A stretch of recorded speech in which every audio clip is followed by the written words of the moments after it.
So guys, നിങ്ങളുടെ P C upgrade ചെയ്യാൻ നോക്കുവാണ്. നിങ്ങളുടെ പഴയ പി സി ആകാം, അല്ലെങ്കിൽ പുതിയൊരു പി സിയിൽ എന്തെങ്കിലും പാർട്സോ കാര്യങ്ങളോ അപ്ഗ്രേഡ് ചെയ്യാനൊക്കെ ഒരു പ്ലാൻ ഉണ്ട്. പക്ഷേ എങ്ങനെ അപ്ഗ്രേഡ് ചെയ്യണം, എവിടെ തുടങ്ങണം, ഏതൊക്കെ പാർട്സ് ആണ് അപ്ഗ്രേഡ് എങ്ങനെയാണ് ചെയ്യേണ്ടത്, ഓർ നിങ്ങൾ അപ്ഗ്രേഡ് ചെയ്യാൻ പ്ലാൻ ചെയ്ത് വെച്ചേക്കുന്ന പാർട്സ് ഇപ്പോൾ യൂസ് ചെയ്യുന്ന പാർട്സുമായിട്ട് കമ്പാറ്റബിൾ ആണോ, മദർ ബോർഡ് ഇഷ്യൂസ് ഉണ്ടോ, പ്രോസസർ കമ്പാറ്റബിൾ ആണോ, ഇതുപോലത്തെ പല ഡൗട്ട്സും നിങ്ങൾക്ക് ഉണ്ടാകും. സോ ഇതുപോലത്തെ ഡൗട്ട്സും കാര്യങ്ങളും ക്ലാരിഫൈ ചെയ്തുകൊണ്ട് എങ്ങനെ നമുക്ക് പി സി അപ്ഗ്രേഡ് ചെയ്യാം, നിങ്ങളുടെ ഗെയിമിംഗ് പി സി എങ്ങനെ അപ്ഗ്രേഡ് ചെയ്ത് കുറച്ചുകൂടെ പെർഫോമൻസ് ബൂസ്റ്റ് ചെയ്യാൻ പറ്റും എന്നുള്ള കാര്യങ്ങളാണ് നമ്മൾ ഇന്നത്തെ വീഡിയോയിൽ ഡിസ്കസ് ചെയ്യാൻ പോകുന്നത്. So your own techno factory with me Sumod. തുടങ്ങാം. സോ ഫസ്റ്റ് മെയിൻ കണ്ടന്റിലോട്ട് പോകുന്നതിന് മുമ്പേ കുറച്ച് കാര്യങ്ങൾ പറയാനുണ്ട്. ഇൻ കേസ് നിങ്ങൾ പഴയ പി സി ആണ് യൂസ് ചെയ്യുന്നത്, പഴയതെന്ന് പറയുമ്പം ഇന്റലിന്റെ ഫസ്റ്റ് ജനറേഷൻ അല്ലെങ്കിൽ സെക്കൻഡ് ജനറേഷൻ ഓർ ഇന്റലിന്റെ പഴയ സെൽറോൺ പ്രോസസ്സറോ പെന്റിയം പ്രോസസ്സറോ ഒക്കെയാണ്, ആ ഒരു പ്രോസസ്സർ ബേസ്ഡ് ഒരു പി സി ആണ് നിങ്ങൾ യൂസ് ചെയ്യുന്നതെങ്കിൽ എൻ്റെ ഒരു റെക്കമെൻഡേഷൻ, എൻ്റെ ഒരു ജെന്യുവൻ റെക്കമെൻഡേഷൻ ആണ്. ചിലപ്പം നിങ്ങൾക്ക് അത് ഇഷ്ടപ്പെടാം, ഇഷ്ടപ്പെടാതിരിക്കാം. ജെന്യുവൻ റെക്കമെൻഡേഷൻ എന്ന് പറയുന്നത് ഇത് അപ്ഗ്രേഡ് ചെയ്യാതിരിക്കുന്നതാണ് നല്ലത്. ഇത് അല്ലെങ്കിൽ ഇതിലോട്ട് ഇനി എക്സ്ട്രാ എമൗണ്ട് അല്ലെങ്കിൽ എക്സ്ട്രാ ക്യാഷ് ഇൻവെസ്റ്റ് ചെയ്യുന്നത് അത്ര നല്ലതല്ല എന്നാണ് ഞാൻ പറയുന്നത്. ഇത് ഗെയിമിംഗ് പി സിക്ക് മാത്രമായിട്ട് സ്പെസിഫിക് ആയിട്ട് പറയുമല്ല, എഡിറ്റിംഗ് ആകാം ഓർ വേറെ എന്തെങ്കിലും ക്രിയേറ്റീവ് റിലേറ്റഡ് ടാസ്കുകളാകാം, ഇതുപോലത്തെ സംഭവങ്ങളാണെങ്കിൽ ഇത്രയും പഴയ പി സി ആണെങ്കിൽ അപ്ഗ്രേഡ് ചെയ്യാതിരിക്കുന്നതാണ് നല്ലത്. കാരണം ഗെയിമിംഗ് നോക്കിക്കഴിഞ്ഞാൽ ഇനിയും ഫ്യൂച്ചറിൽ വരാനിരിക്കുന്ന ഗെയിംസ് എന്ന് പറയുന്നത് ഹൈലി ഗ്രാഫിക്സ് ഓറിയന്റഡും ഹൈലി ഇന്റൻസീവ് ആയിട്ടുള്ള ഗെയിംസ് ആണ്. ഇനി വരാനിരിക്കുന്ന അല്ലെങ്കിൽ ഇപ്പോൾ വന്നുകൊണ്ടിരിക്കുന്ന ഗെയിംസ് നോക്കിക്കഴിഞ്ഞാൽ മൾട്ടി കോർ പെർഫോമൻസ് അല്ലെങ്കിൽ മൾട്ടി ത്രെഡഡ് പെർഫോമൻസിലും ഇമ്പോർട്ടൻസ് കൊടുത്തുകൊണ്ടാണ് ഗെയിംസ് ഡെവലപ്പ് ചെയ്യുന്നത് അല്ലെങ്കിൽ ഡിസൈൻ ചെയ്യുന്നത്. ഒരു നല്ല മൾട്ടി കോർ പ്രോസസ്സർ ഉണ്ടാകുന്നത് ഏറ്റവും ഇമ്പോർട്ടൻ്റ് ആണ്. സോ പഴയ dual core processor Celeron or Intel Pentium dual core, അതുപോലത്തെ ഒത്തിരി പഴയ പ്രോസസ്സേഴ്സ് ഇന്റലിന്റെ ആയാലും AMDയുടെ ആയാലും ഒത്തിരി പഴയതാണെങ്കിൽ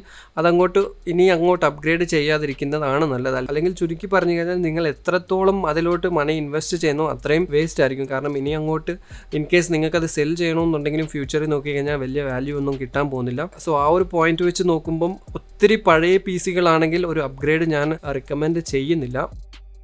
അതെൻ്റെ ഒരു ജെന്യുവൻ ആയിട്ടുള്ളൊരു സജഷനാണ്. ഫോളോ ചെയ്യണോ വേണ്ടോ എന്നുള്ളത് അത് നിങ്ങളുടെ ഇഷ്ടമാണ്. സോ ഇന്റലിൻ്റെ തേർഡ് ഓർ ഫോർത്ത് ജനറേഷൻ അങ്ങോട്ട് മേലോട്ടുണ്ടെങ്കിൽ കുറച്ച് അത്യാവശ്യം ഓക്കെയാണ്. കാരണം 4 കോഴ്സും അത്യാവശ്യം നല്ല പെർഫോമൻസും തരുന്ന പ്രോസസ്സേഴ്സ് ആണ് ഇതെല്ലാം. സോ എന്തായാലും വിത്ത് ദാറ്റ് സൈഡ് നമുക്ക് മെയിൻ വീഡിയോ കണ്ടന്റിലേക്ക് കിടക്കാം. അപ്ഗ്രേഡേഷൻ നോക്കുവാണെങ്കിൽ ഒരു പാർട്ട് ബൈ പാർട്ടായിട്ട് നമുക്ക് നോക്കാം. ഫസ്റ്റ് നമുക്ക് പ്രോസസ്സറിൽ തുടങ്ങാം. സോ ഇൻ കേസ് നിങ്ങൾ പ്രോസസ്സർ അപ്ഗ്രേഡ് ആണ് നിങ്ങൾ നോക്കുന്നതെങ്കിൽ അതിൽ കുറച്ച് കാര്യങ്ങൾ നമ്മൾ ചെക്ക് ചെയ്യേണ്ടതുണ്ട്. ഫസ്റ്റ് നമ്മൾ നോക്കേണ്ടത് മദർ ബോർഡാണ്. നിങ്ങളുടെ മദർ ബോർഡ് എത്ര പ്രോസസ്സർ അല്ലെങ്കിൽ ഏത് ജനറേഷൻ പ്രോസസ്സർ വരെ സപ്പോർട്ട് ചെയ്യുമെന്ന് ചെക്ക് ചെയ്യാൻ നോക്കണം. ഫോർ എക്സാമ്പിൾ ഇന്റലിന്റെ 8th ജനറേഷൻ നിങ്ങൾ ഒരു i3 ആണ് യൂസ് ചെയ്യുന്നതെങ്കിൽ നിങ്ങൾക്ക് ഓബ്വിയസ്ലി 9th ജനറേഷനിലോട്ട് പ്രോസസ് ആകാം. കാരണം ഇന്റലിന്റെ 8th 9th സെയിം ചിപ്സെറ്റ് ആണ് യൂസ് ചെയ്യുന്നത്. ഇന്റലിന്റെ 8th ജനറേഷൻ ആണെങ്കിൽ നമുക്ക് 9th അപ്ഗ്രേഡ് ചെയ്യാൻ പറ്റും. സോ ഇത് ഫസ്റ്റ് നിങ്ങൾ ചെക്ക് ചെയ്യാൻ നോക്കണം. നിങ്ങളുടെ മദർ ബോർഡ് ഏതാണോ അത് ഗൂഗിളിൽ ജസ്റ്റ് ടൈപ്പ് ചെയ്ത് നോക്കിക്കഴിഞ്ഞാൽ അതിലെ മെയിൻ വെബ്സൈറ്റ് വരുന്നതായിരിക്കും. സോ വെബ്സൈറ്റ് കയറി നോക്കിക്കഴിഞ്ഞാൽ അതിൽ ക്ലിയർലി മെൻഷൻ ചെയ്തിട്ടുണ്ടാകും ഏതൊക്കെ പ്രോസസ്സർ ജനറേഷൻ ആണ് ഇതിൽ സപ്പോർട്ട് ചെയ്യുന്നതെന്ന്. സോ ആ ഒരു റേഞ്ചിലെ പ്രോസസ്സേഴ്സ് ആണ് നിങ്ങൾ നോക്കുന്നതെങ്കിൽ നിങ്ങൾക്ക് ആ പ്രോസസ്സർ റേഞ്ചിൽ അപ്ഗ്രേഡ് ചെയ്യാൻ പറ്റുന്നതായിരിക്കും. ഇനി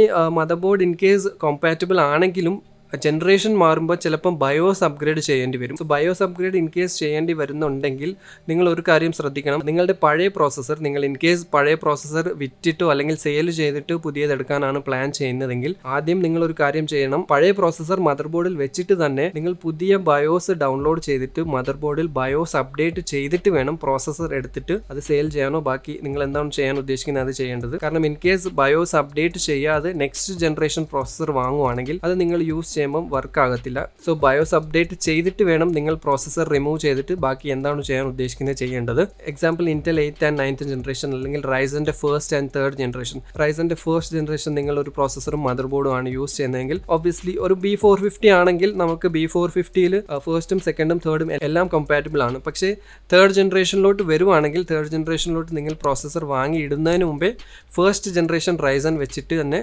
ബയോസ് ഡൗൺലോഡ് ചെയ്ത് അത് ഡൗൺലോഡ് ചെയ്തിട്ട് അപ്ഡേറ്റ് ചെയ്തിട്ട് വേണം ഫസ്റ്റ് റിമൂവ് ചെയ്ത് 3rd യൂസ് ചെയ്യേണ്ടത്. ഇനി നിങ്ങൾ ഉദ്ദേശിക്കുന്ന പ്രോസസ്സർ മദർ ബോർഡ് സപ്പോർട്ട് ആകില്ല എന്നുണ്ടെങ്കിൽ മദർ ബോർഡും നമുക്ക് അതിൻ്റെ കൂടെ തന്നെ ചേഞ്ച് ചെയ്യേണ്ടി വരും. സോ ഇൻ കേസ് നെക്സ്റ്റ് നമ്മൾ മദർ ബോർഡാണ് ചേഞ്ച് ചെയ്യണമെങ്കിൽ അങ്ങനെ ഒരു സിറ്റുവേഷൻ വരുവാണ് മദർ ബോർഡും കൂടി ചേഞ്ച് ചെയ്യണമെന്നുണ്ടെങ്കിൽ 1-2 കാര്യങ്ങൾ അവിടെയും ശ്രദ്ധിക്കേണ്ടതുണ്ട്. സോ മദർ ബോർഡ് ചേഞ്ച് ചെയ്യുമ്പോൾ ആദ്യം ശ്രദ്ധിക്കേണ്ട ഒരു കാര്യമാണ് CPU-യുടെ പവർ സോക്കറ്റ്. പഴയ മദർ ബോർഡ്സ് നോക്കിക്കഴിഞ്ഞാൽ മോസ്റ്റ്ലി CPU-ന് 4 പിൻ ആണ് പവർ സോക്കറ്റ് വരുന്നത്. ഇപ്പോഴത്തെ മദർ ബോർഡ്സിൽ 8 പിൻ ആണ് വരുന്നത്. സോ ഇൻ കേസ് നിങ്ങളുടെ പഴയ മദർ ബോർഡിൽ 4 പിൻ ആണുള്ളത് ആൻഡ് ആൻഡ് നിങ്ങളുടെ പവർ സപ്ലൈ ഒന്ന് ചെക്ക് ചെയ്ത് നോക്കണം. അങ്ങനെ ഉണ്ടെങ്കിൽ പവർ സപ്ലൈയിൽ 4 പിൻ ആണോ 8 പിൻ ആണോ ഉള്ളതെങ്കിൽ 8 പിൻ ആണോ ഉള്ളതെങ്കിൽ കുഴപ്പമില്ല, ഫ്യൂച്ചർ നിങ്ങൾ 8 പിൻ ഉള്ള മദർ ബോർഡ് യൂസ് ചെയ്യാം. ബട്ട് ഇൻ കേസ് പവർ സപ്ലൈയിലും CPU-യുടെ പവർ സോക്കറ്റ് 4 എണ്ണം മാത്രമേ ഉണ്ടെങ്കിൽ നിങ്ങൾ പുതിയത് വാങ്ങിക്കുന്നതിൽ 8 എണ്ണമാണ് വരുന്നത്, 8 പോർട്ടാണ് വരുന്നതെങ്കിൽ അത് നമുക്ക് യൂസ് ചെയ്യാൻ പറ്റത്തില്ല. സോ ഒബ്വിയസ്ലി പവർ സപ്ലൈയും ചേഞ്ച് ചെയ്യേണ്ടി വരും, അല്ലെങ്കിൽ പിന്നെ 4 പിൻ ടു 8 പിൻ അഡാപ്റ്റർ വാങ്ങിച്ച് യൂസ് ചെയ്യേണ്ടി വരും. അതെന്തായാലും റിക്കമെൻഡഡ് അല്ല. കാരണം സിമ്പിളാണ്, 4 പിൻ ഉള്ള പവർ സപ്ലൈ എന്ന് പറയുമ്പോൾ തന്നെ നമുക്ക് ഊഹിക്കാൻ പറ്റും ഒത്തിരി പഴയ അല്ലെങ്കിൽ ചീപ്പായിട്ടുള്ള 500 രൂപ 400 രൂപയുടെ പവർ സപ്ലൈ ആയിരിക്കും. സോ അതെന്തായാലും ചേഞ്ച് ചെയ്യേണ്ടി വരും. അത് ഫസ്റ്റ് ശ്രദ്ധിക്കേണ്ടതാണ് മദർ ബോർഡ് ചേഞ്ച് ചെയ്യുമ്പോൾ നോക്കേണ്ട ഒരു കാര്യം. ഈവൻ 4 പിൻ മാത്രമല്ല, ഇപ്പോഴത്തെ ഇൻ കേസ് ലേറ്റസ്റ്റ് ആയിട്ടുള്ള Z490 ഇന്റലിന്റെ 10th ജനറേഷൻ അല്ലെങ്കിൽ റൈസന്റെ X570 മദർ ബോർഡിലോട്ടാണ് നിങ്ങൾ ചേഞ്ച് ആവുന്നതെങ്കിലും ഇതിൽ നോക്കിക്കഴിഞ്ഞാൽ 2 CPU പവർ കണക്ടറാണ് ഉണ്ടാകുന്നത്. ഒരു 8 പിന്നും അതിന്റെ സൈഡിൽ ഒരു 4 അല്ലെങ്കിൽ 6 അല്ലെങ്കിൽ 2 8 പിൻ ആണ് വരുന്നത്. മദർ ബോർഡിന്റെ കപ്പാസിറ്റിയും പവർ അനുസരിച്ച് CPU പവർ കണക്ടർ ചിലപ്പം 2 എണ്ണമായിരിക്കും വരുന്നത്. സോ ഇൻ കേസ് മദർ ബോർഡിൽ 2 CPU പവർ കണക്ടറാണ് വരുന്നതെങ്കിൽ നമ്മളത് പവർ സപ്ലൈയിലും ചെക്ക് ചെയ്ത് നോക്കണം. പവർ സപ്ലൈയിൽ 2 CPU-യുടെ പവർ കൊടുക്കാനുള്ള കേബിൾ അവൈലബിൾ ആണോ അല്ലയോ എന്നുള്ളത്. ഇത് കുറച്ചുകൂടെ ഹൈ എൻഡ് മോഡൽസിലാണ് മോസ്റ്റ്ലി അവൈലബിൾ ആയിട്ട് വരുന്നത്. കോർസൈൻ്റെ RM സീരീസിലൊക്കെ നോക്കിക്കഴിഞ്ഞാൽ നമുക്ക് 2 CPU-ന് പവർ കൊടുക്കാനുള്ള 2 കേബിൾ വരുന്നുണ്ട്. സോ ഇത് in case higher end mother boards അല്ലെങ്കിൽ ഹയർ എൻഡ് പ്രോസസ്സറാണ് നിങ്ങൾ അപ്ഗ്രേഡ് ചെയ്യുന്നതെങ്കിൽ ഇത് ഇമ്പോർട്ടൻ്റ് ആയിട്ട് ചെക്ക് ചെയ്യേണ്ട ഒരു കാര്യമാണ്. സോ ഇത് രണ്ടും മെയിൻ ആയിട്ടുള്ള കാര്യമാണ്. ഇനി 1-2 കാര്യങ്ങൾ വലിയ ഇമ്പോർട്ടൻ്റ് അല്ല, പക്ഷേ അതും നമ്മൾ ശ്രദ്ധിക്കേണ്ട ഒരു കാര്യം തന്നെയാണ്. അത് മദർ ബോർഡിൻ്റെ സൈസാണ്. പുതിയ നിങ്ങൾ ഏതാണോ മദർ ബോർഡ് വാങ്ങാൻ ഉദ്ദേശിക്കുന്നത് അതിൻ്റെ ആ സൈസ് നിങ്ങളുടെ ഇപ്പോൾ ഉള്ള ക്യാബിനറ്റിൽ ഫിറ്റ് ആകുമെന്ന് നമ്മൾ ശ്രദ്ധിക്കണം. ഇൻ കേസ് പഴയത് നിങ്ങളൊരു ചെറിയ മദർ ബോർഡാണ് യൂസ് ചെയ്യുന്നത്, ഒരു ചെറിയ കേസ് ആണെങ്കിൽ പുതിയത് വാങ്ങിക്കുമ്പോഴും അതേ സെയിം സൈസിലുള്ള മൈക്രോവേറ്റീവ് സൈസിലുള്ള മദർ ബോർഡ് വാങ്ങിക്കാൻ ശ്രദ്ധിക്കണം. അതല്ല നിങ്ങൾ ക്യാബിനറ്റിൽ ഫിറ്റ് ആകാത്തൊരു സൈസ് ആണ് നോക്കുന്നതെങ്കിൽ ഒബ്വിയസ്ലി ക്യാബിനറ്റും പുതിയത് വാങ്ങിക്കേണ്ടി വരും. സോ ഇതൊക്കെയാണ് മദർ ബോർഡ് അപ്ഗ്രേഡ് ചെയ്യുമ്പോൾ നമ്മൾ ചെക്ക് ചെയ്യേണ്ട കാര്യങ്ങൾ. ഇനി നെക്സ്റ്റ് നമുക്ക് ഗ്രാഫിക്സ് കാർഡിന്റെ സൈഡിലോട്ട് നോക്കാം. ഇൻ കേസ് നിങ്ങൾ ഗ്രാഫിക്സ് കാർഡാണ് അപ്ഗ്രേഡ് ചെയ്യാൻ ഉദ്ദേശിക്കുന്നതെങ്കിലും നമ്മൾ പവർ സപ്ലൈയിൽ 1-2 കാര്യങ്ങൾ ചെക്ക് ചെയ്ത് നോക്കണം. അത് ഫസ്റ്റ് നോക്കേണ്ടത് നിങ്ങളുടെ പവർ സപ്ലൈ പുതിയ ഗ്രാഫിക്സ് കാർഡിന് പവർ കൊടുക്കാൻ പറ്റുമോ എന്നുള്ളത് നോക്കണം. ബിക്കോസ് നിങ്ങൾ ഇൻ കേസ് ഒരു 400 വാട്ട്സിന്റെ പവർ സപ്ലൈ ആണ് യൂസ് ചെയ്യുന്നത്, അതിൽ നിങ്ങളൊരു GTX 1660 Ti അല്ലെങ്കിൽ RTX 2060 ഓർ RX 5700 XT-ലോട്ടാണ് അപ്ഗ്രേഡ് ചെയ്യുന്നത്, ഒരു ഹയർ പവർ ലിമിറ്റ് ഉള്ള ഒരു ഗ്രാഫിക്സ് കാർഡിലോട്ടാണ് അപ്ഗ്രേഡ് ചെയ്യുന്നതെങ്കിൽ കുറച്ചുകൂടെ നല്ല പവർ സപ്ലൈ ആയിരിക്കും നമുക്ക് ആവശ്യം വരുന്നത്. 550 തൊട്ട് 600 വാട്ട്സിന്റെ പവർ സപ്ലൈ ആവശ്യം വരും. സോ അത് ഫസ്റ്റ് നമ്മൾ ചെക്ക് ചെയ്യാൻ നോക്കണം, നിങ്ങളുടെ പവർ സപ്ലൈ നിങ്ങളുടെ ഗ്രാഫിക്സ് കാർഡിന് ഇനഫ് ആണോ power കൊടുക്കാനെന്ന്. In case power സപ്ലൈയുടെ power പോരാന്നുണ്ടെങ്കിൽ നമുക്ക് പവർ സപ്ലൈയും ചേഞ്ച് ചെയ്യേണ്ടി വരും. അതോടൊപ്പം തന്നെ പവർ സപ്ലൈയിലെ സോക്കറ്റും നമ്മൾ ചെക്ക് ചെയ്യാൻ നോക്കണം. PCI കണക്ടർ സോക്കറ്റ്, അതായത് ഗ്രാഫിക്സ് കാർഡിൽ പവർ കൊടുക്കുന്ന സോക്കറ്റ് നമ്മൾ നോക്കണം. കാരണം മദർ ബോർഡിന്റെ കാര്യം പറഞ്ഞ പോലെ തന്നെ ലേറ്റസ്റ്റ് ആയിട്ടുള്ള ഗ്രാഫിക്സ് കാർഡ്, അതായത് കുറച്ച് ഹയർ പവേർഡ് ഗ്രാഫിക്സ് കാർഡ് നോക്കുവാണെങ്കിൽ RTX 2070 സൂപ്പർ അല്ലെങ്കിൽ 2080 ഓർ AMD റേഡിയോന്റെ 5700 XT ഇതുപോലത്തെ ഗ്രാഫിക്സ് കാർഡ്സ് നോക്കുവാണെങ്കിൽ ഇതിൽ പവർ കണക്ടർ വരുന്നത് 2 പിൻ ആയിരിക്കും. ഒരു 8 പിന്നും ഒരു 6 പിൻ അല്ലെങ്കിൽ 2 8 പിൻ ആണ് സൈഡ് ബൈ സൈഡ് വരുന്നത്. സോ ഇതും നമ്മൾ ചെക്ക് ചെയ്ത് നോക്കണം, നിങ്ങളുടെ പവർ സപ്ലൈ 2 പിൻ ഉണ്ടോ എന്നുള്ളത്. അത് ഒബ്വിയസ്ലി നിങ്ങളുടെ ഇൻ കേസ് പുതിയ അതായത് ലേറ്റസ്റ്റ് ആയിട്ടുള്ള പവർ സപ്ലൈ ഒക്കെ ആണെങ്കിൽ അതിൽ 2 പിന്ന് വരുന്നുണ്ട്. സോ ഇത് രണ്ടും ഹാർഡ്വെയർ അല്ലെങ്കിൽ പവർ സപ്ലൈ റിലേറ്റഡ് ആയിട്ടുള്ള ഗ്രാഫിക്സ് കാർഡിന്റെ ചേഞ്ചസ് അല്ലെങ്കിൽ നമ്മൾ ചെക്ക് ചെയ്യേണ്ട കാര്യങ്ങളാണ്. ഇനി സോഫ്റ്റ്വെയർ സൈഡ് നോക്കുവാണെങ്കിൽ ഇൻ കേസ് നിങ്ങൾ കംപ്ലീറ്റ്ലി ചേഞ്ച് ചെയ്യുവാണ്, AMD ഗ്രാഫിക്സ് കാർഡിന് NVIDIA-യിലോട്ട് വരുവാണ് അല്ലെങ്കിൽ NVIDIA-യിൽ നിന്ന് നിങ്ങൾ AMD-യിലോട്ട് മാറുവാണെന്നുണ്ടെങ്കിൽ സോഫ്റ്റ്വെയർ അതായത് നിങ്ങളുടെ ഡ്രൈവർ ഇൻസ്റ്റാൾ ചെയ്തേക്കുന്നത് കംപ്ലീറ്റ് ആയിട്ട് അൺഇൻസ്റ്റാൾ ചെയ്യണം ആദ്യമേ തന്നെ. ഇൻസ്റ്റാൾ എന്ന് പറയുമ്പോൾ നോർമലി കൺട്രോൾ പാനലിൽ പോയിട്ടാണ് നമ്മൾ എല്ലാവരും ചെയ്യുന്നത്. പക്ഷേ ഡിസ്പ്ലേ ഡ്രൈവേഴ്സിന്റെ ചില ഫയൽസും ചില ലോഗ്സും കാര്യങ്ങളും ഈവൻ ദോ നമ്മൾ അൺഇൻസ്റ്റാൾ ചെയ്താലും നമ്മുടെ സിസ്റ്റത്തിൽ C ഡ്രൈവിൽ കിടക്കുന്നതായിരിക്കും. സോ ഇത് കംപ്ലീറ്റ് ആയിട്ട് അൺഇൻസ്റ്റാൾ ചെയ്തില്ലെങ്കിൽ പുതിയ ഡ്രൈവറുമായിട്ട് ചിലപ്പം കമ്പാറ്റബിലിറ്റി ഇഷ്യൂസ് ഉണ്ടാകാൻ ചാൻസ് ഉണ്ട്, എന്തെങ്കിലും എറേഴ്സും കാര്യങ്ങളും വരാൻ ചാൻസ് ഉണ്ട്. സോ അതുകൊണ്ട് ഫസ്റ്റ് ചെയ്യേണ്ടത് കംപ്ലീറ്റ് ആയിട്ട് നിങ്ങളുടെ പഴയ ഗ്രാഫിക്സ് കാർഡിന്റെ ഏതാണോ ഡ്രൈവർ അത് കംപ്ലീറ്റ്ലി അൺഇൻസ്റ്റാൾ ചെയ്യണം. അതിനുവേണ്ടി നമുക്ക് ഫ്രീ ആയിട്ടൊരു സോഫ്റ്റ്വെയർ ഉണ്ട്, DDU എന്ന് പറയും, ഡിസ്പ്ലേ ഡ്രൈവർ അൺഇൻസ്റ്റാളർ. സോ ഇത് ഓൺലൈനിൽ നമുക്ക് സെർച്ച് ചെയ്ത് കഴിഞ്ഞാൽ ഫ്രീ ആയിട്ട് കിട്ടുന്ന ഒരു സോഫ്റ്റ്വെയർ ആണ്. ഇത് ആദ്യം ഡൗൺലോഡ് ചെയ്തിട്ട് ഈ സോഫ്റ്റ്വെയർ യൂസ് ചെയ്തിട്ട് അൺഇൻസ്റ്റാൾ ചെയ്യുവാണെങ്കിൽ കംപ്ലീറ്റ് ആയിട്ട് നിങ്ങളുടെ സിസ്റ്റത്തിന് എല്ലാ ഫയൽസും നിങ്ങളുടെ ഡ്രൈവേഴ്സിന്റെ എല്ലാ ഫയൽസും ലോഗ്സും കംപ്ലീറ്റ്ലി ഡിലീറ്റ് അല്ലെങ്കിൽ അൺഇൻസ്റ്റാൾ ആകുന്നതാണ്. സോ എന്നിട്ട് വേണം നിങ്ങളുടെ പുതിയ ഡ്രൈവർ ഇൻസ്റ്റാൾ ചെയ്യേണ്ടത്. സോ ഇത് ഇൻ കേസ് ഗ്രാഫിക്സ് കാർഡ് നിങ്ങൾ ചേഞ്ച് ചെയ്യുവാണെങ്കിൽ ചെയ്യേണ്ട ഒരു ഇമ്പോർട്ടൻ്റ് ആയിട്ടുള്ള ഒരു കാര്യമാണ്. ഡിസ്പ്ലേ ഡ്രൈവർ അൺഇൻസ്റ്റാളർ എന്ന് പറയുന്ന സോഫ്റ്റ്വെയർ യൂസ് ചെയ്തിട്ട് നിങ്ങളുടെ പഴയ ഡ്രൈവേഴ്സ് അൺഇൻസ്റ്റാൾ ചെയ്യാന്നുള്ളത്. പിന്നെ ഗ്രാഫിക്സ് കാർഡ് അപ്ഗ്രേഡ് ചെയ്യുമ്പോൾ ഒബ്വിയസ്ലി നോക്കേണ്ട ഒരു കാര്യമാണ് ബോട്ടിൽ നെക്കിംഗ്. നിങ്ങളുടെ പ്രോസസ്സറുമായിട്ട് ബോട്ടിൽ നെക്ക് ആകുമോ ഇല്ലയോ എന്നുള്ള സംഭവം ചെക്ക് ചെയ്തിട്ട് അതിനനുസരിച്ചുള്ള നല്ല മാച്ചിങ് ആയിട്ടുള്ള ഒരു ഗ്രാഫിക്സ് കാർഡ് എടുക്കുന്നത് ഏറ്റവും ബെസ്റ്റ് ആണ്. ഇനി ഈ ബോട്ടിൽ നെക്കിംഗ് എന്താണ് സംഭവം എന്ന ഡൗട്ട് വല്ലതും ഉണ്ടെങ്കിൽ ബോട്ടിൽ നെക്കിങ്ങിന്റെ ഡീറ്റെയിൽഡ് വീഡിയോ നമ്മൾ ചെയ്തിട്ടുണ്ട്. അതെന്തായാലും ഞാൻ ഇവിടെ പിൻ ചെയ്തേക്കാം, നിങ്ങൾ ജസ്റ്റ് ഒന്ന് കണ്ടു നോക്കുക. ബോട്ടിൽ നെക്കിങ്ങിന്റെ ഡീറ്റെയിൽ കാര്യങ്ങൾ നിങ്ങൾക്ക് അറിയാൻ പറ്റും. സോ എന്തായാലും ഗ്രാഫിക്സ് കാർഡ് അപ്ഗ്രേഡ് അപ്ഗ്രേഡ് ചെയ്യുമ്പോൾ ശ്രദ്ധിക്കേണ്ട 1-2 കാര്യങ്ങൾ ഇതാണ്.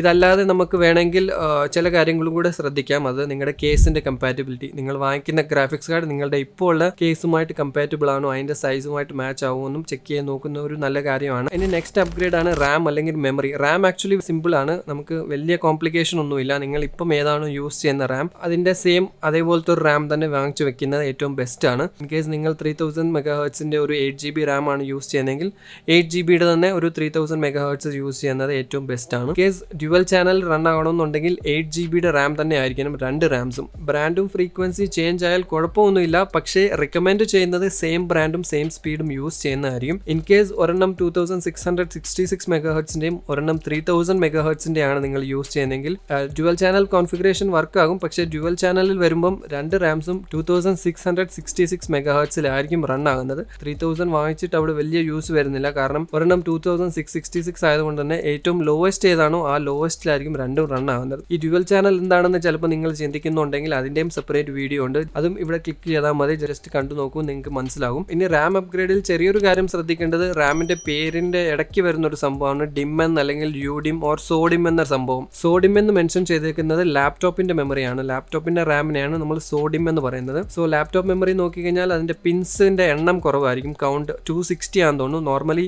ഡെസ്ക്ടോപ്പിന്റെ 288 ആണെന്ന് തോന്നുന്നു. ഡെസ്ക്ടോപ്പ് റാമിന്റെ നെയിം നോക്കിക്കഴിഞ്ഞാൽ അതിൽ ഡിം ഓർ യുഡിം എന്നായിരിക്കും മെൻഷൻ ചെയ്യുന്നത്. ഡിം ആൻഡ് യുഡിം ബോത്ത് രണ്ടും സെയിം തന്നെയാണ് ഓൾമോസ്റ്റ്. സോ ഡെസ്ക്ടോപ്പിന്റെ ആണ് യുഡിം ആൻഡ് സോഡിം എന്ന് പറയുന്നത് ലാപ്ടോപ്പ് റാമിന്റെ ആണ്. സോ അത് മാറിപ്പോകില്ല, അത് ശ്രദ്ധിക്കണം. ആൻഡ് നെക്സ്റ്റ് നമ്മൾ നോക്കുന്നത് സ്റ്റോറേജ് ആണ്. ഇൻ കേസ് സ്റ്റോറേജ് അപ്ഗ്രേഡ് ആണ് ചെയ്യാൻ നിങ്ങൾ ഉദ്ദേശിക്കുന്നതെങ്കിൽ സ്റ്റോറേജിന് വലുതായിട്ട് നോക്കേണ്ട ആവശ്യമൊന്നുമില്ല.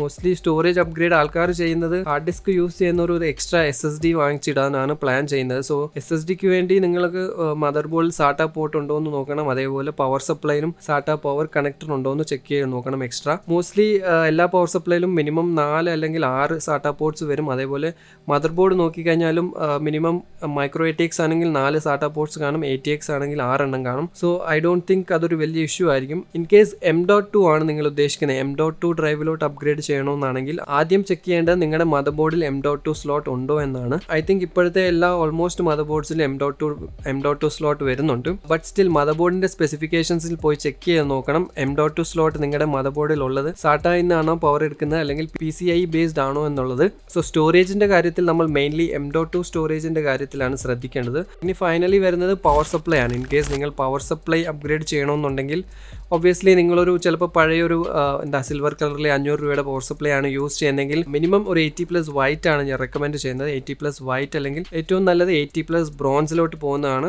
നിങ്ങളുടെ ഇൻ കേസ് ഹൈഫൈ ഒരു 1 lakh rupees ആ റേഞ്ചിൽ വരുന്ന ഒരു നല്ല സിസ്റ്റം ഒക്കെ ആണെങ്കിൽ 80+ ഗോൾഡ് ഫുള്ളി മോഡുലർ പവർ സപ്ലൈയോട്ട് പോകുന്നത് നല്ലതായിരിക്കും. പിന്നെ നേരത്തെ പ്രോസസ്സറിൻ്റെയും ഗ്രാഫിക്സ് കാർഡിൻ്റെയും പിന്നിൻ്റെ കാര്യം പറഞ്ഞ പോലെ എന്തെങ്കിലും അതിൽ ഇഷ്യൂ ഉണ്ടെങ്കിലും നിങ്ങളുടെ പവർ സപ്ലൈ ചേഞ്ച് ചെയ്യേണ്ടി വരും. സോ അതിനനുസരിച്ചുള്ള പവർ സപ്ലൈ നിങ്ങൾ ചൂസ് ചെയ്യുന്നത് നല്ലതാണ്. സോ എന്തായാലും നിങ്ങളുടെ PC-യിലെ ബേസിക് അപ്ഗ്രേഡ്സ് നോക്കുവാണെങ്കിൽ നമ്മൾ മെയിൻലി ശ്രദ്ധിക്കേണ്ട ചില കാര്യങ്ങൾ ഇതൊക്കെയാണ്.